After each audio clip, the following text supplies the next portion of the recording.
ಎಲ್ಲರಿಗೂ ನಮಸ್ಕಾರ. ಕಳಸ ಕುಕ್ಕಿಂಗ್ಗೆ ಸ್ವಾಗತ. ಈ ದಿನ ನಾವು ಇಡ್ಲಿ ಜೊತೆಗೆ ಸೂಪರ್ ಟೇಸ್ಟಿಯಾಗಿರುವಂಥ ಇಡ್ಲಿ ಪುಡಿ ಮಾಡೋದು ಹೇಗೆ ಅಂತ ನೋಡೋಣ. ಇದು ಇಡ್ಲಿ ಪುಡಿ ಹೋಟ್ಲಲ್ಲಿ ಅದರಲ್ಲೂ ಆಂಧ್ರದಲ್ಲೆಲ್ಲ ತುಂಬ ಫೇಮಸ್ಸು. ಇದನ್ನು ನಾವು ಟ್ರೆಡಿಷನಲ್ ಹೇಗೆ ಮಾಡೋದು ಅಂತ ನೋಡೋಣ ಬನ್ನಿ. ಇದು ಜೊತೆ ಒಂದು ಸ್ವಲ್ಪ ತುಪ್ಪ ಅಥವಾ ಒಂದು ಸ್ಪೂನ್ ಎಳ್ಳೆಣ್ಣೆ ಹಾಕ್ಕೊಂಡು ತಿಂದರೆ ನಮ್ಗೆ ಯಾವ ಚಟ್ನಿ ಸಾಂಬಾರು ಏನೂ ಬೇಕಾಗಿಲ್ಲ, ಅಷ್ಟು ಚೆನ್ನಾಗಿರುತ್ತೆ. ಇದು ಮಾಡೋದು ಹೇಗೆ ಅಂತ ನೋಡೋಣ ಬನ್ನಿ. ನೋಡಿ ಎಷ್ಟು ಸಾಫ್ಟಾಗಿ ಇಡ್ಲಿ ಜೊತೆ ಕಾಂಬಿನೇಷನ್ ತುಂಬ ಚೆನ್ನಾಗಿರುತ್ತೆ.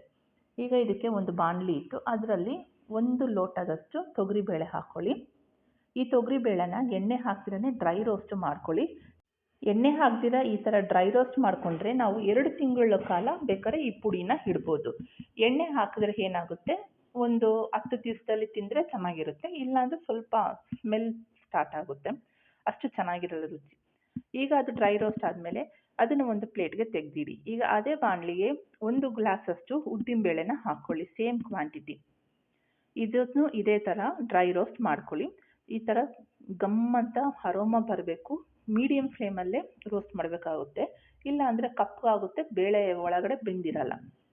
ಈಗ ನಮಗೆ ಖಾರಕ್ಕೆ ಬೇಕಾದಷ್ಟು ಬ್ಯಾಡಗಿ ಮತ್ತು ಗುಂಟೂರು ಚಿಲ್ಲಿನ ಹಾಕ್ಕೊಳ್ಳಿ ಖಾರದ್ದು. ಇಲ್ಲ ನಿಮಗೆ ಬರೀ ಬ್ಯಾಡಗಿನೇ ಇದ್ದರೂ ಸಾಕು ಅಂದರೆ ಬರೀ ಬ್ಯಾಡಗಿನೇ ಹಾಕ್ಕೋಬೋದು. ಅದು ಬ್ಯಾಡಗಿ ಮೆಣಸಿನ್ಕಾಯಿ ಹಾಕಿದ್ರೆ ಕಲರ್ ಚೆನ್ನಾಗಿ ಬರುತ್ತೆ. ನಮಗೆ ಇಲ್ಲಿ ಸ್ವಲ್ಪ ಖಾರ ಬೇಕಾಗೋದ್ರಿಂದ ಸ್ವಲ್ಪ ಖಾರದ ಮೆಣಸಿನ್ಕಾಯಿ ಹಾಕ್ಕೊಂಡಿದ್ದೀನಿ. ಇಲ್ಲಿ 2 ರಿಂದ 3 ಸ್ಪೂನಷ್ಟು ಎಳ್ಳು. ಇಲ್ಲಿ ನೀವು ಬಿಳಿ ಎಳ್ಳಾದರೂ ಹಾಕ್ಕೋಬೋದು ಅಥವಾ ಕರಿ ಎಳ್ಳಾದರೂ ಹಾಕ್ಬೋದು. ಕಪ್ಪು ಎಳ್ಳೆ ಸ್ವಲ್ಪ ಟೇಸ್ಟ್ ಚೆನ್ನಾಗಿರುತ್ತೆ. 2 ಹಾಕ್ಕೋಬೋದು, ನಿಮ್ಗೆ ಇಷ್ಟ ಬಂದಿದ್ದು ಹಾಕ್ಕೊಳ್ಳಿ. 2 ಸ್ಪೂನಷ್ಟು ಹುರಿದಿರುವಂಥ ಕಡಲೆ ಬೀಜನ ಹಾಕ್ಕೊಳ್ಳಿ. ಹುರಿದಿರೋದಿಲ್ಲ ಅಂದರೆ ನೀವು ಸಪ್ರೇಟಾಗಿ ಬಾಣಲೆಯಲ್ಲಿ ಹುರಿದ್ಬಿಟ್ಟು ಹಾಕ್ಕೊಳ್ಳಿ.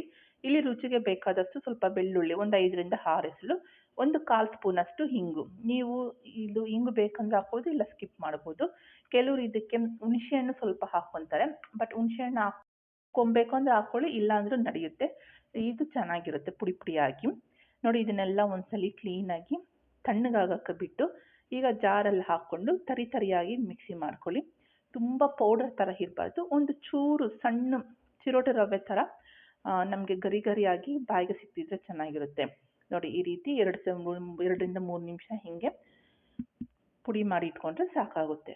ಇವಾಗ ನೋಡಿ, ಬಿಸಿ ಬಿಸಿ ಇಡ್ಲಿ ಜೊತೆಗೆ ಮೇಲಿಂದ ಇಡ್ಲಿ ಪುಡಿ ಹಾಕ್ಕೊಂಡು 2 ಸ್ಪೂನ್ ತುಪ್ಪ ಹಾಕ್ಕೊಂಡು, ತುಪ್ಪ ಬೇಡ ಅಂದರೆ 1 ಸ್ಪೂನಷ್ಟು ಎಳ್ಳೆಣ್ಣೆ ಹಾಕ್ಕೊಂಡು ತಿಂತಿದ್ರೆ ನಿಮಗೆ ಯಾವ ಸಾಂಬಾರು ಯಾವ ಚಟ್ನಿ ಏನು ಬೇಕಾಗಿಲ್ಲ, ಅಷ್ಟು ಚೆನ್ನಾಗಿರುತ್ತೆ. ನಿಮಗೆ ಈ ವಿಡಿಯೋ ಇಷ್ಟ ಆಗಿದೆ ಲೈಕ್ ಮಾಡಿ, ಶೇರ್ ಮಾಡಿ, ಸಬ್ಸ್ಕ್ರೈಬ್ ಮಾಡಿ.